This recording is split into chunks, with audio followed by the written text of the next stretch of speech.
Hai semua, saya Natasha di sini. Hari ini, mari kita kenali perjalanan kecergasan yang luar biasa, satu kisah yang melangkaui batas kekuatan fizikal, daya tahan dan disiplin diri.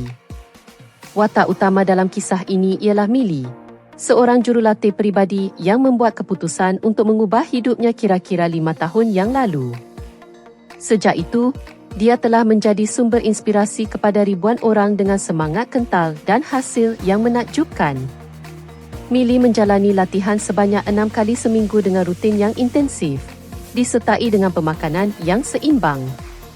Usaha gigih ini membolehkan beliau memiliki tubuh yang sihat, berotot dan seimbang dari segi bentuk. Latihannya sentiasa menekankan keberkesanan dan konsistensi, dua kunci utama yang membantunya mencapai peratusan lemak badan yang sangat rendah dan bentuk tubuh yang menarik perhatian. Di media sosial, terutama sekali di Instagram di mana beliau kini mempunyai lebih daripada 134,000 pengikut, Millie berkongsi perkembangan dirinya dengan penuh kejujuran. Setiap hantaran menunjukkan sejauh mana perubahan yang telah beliau alami dari masa ke masa, bukti bahawa jika kita berfokus dan berterusan, tiada apa yang mustahil. Perubahan sebelum dan selepas amat menakjubkan, perut yang berotot, susuk tubuh yang menawan, dan tenaga yang begitu menginspirasi. Jadi,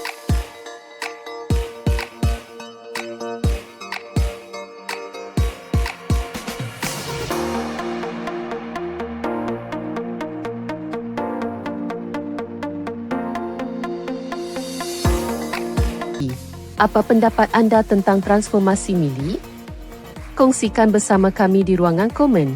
Jangan lupa tekan suka dan langgan saluran kami supaya anda tidak terlepas kisah-kisah inspirasi seperti ini. Jumpa lagi nanti.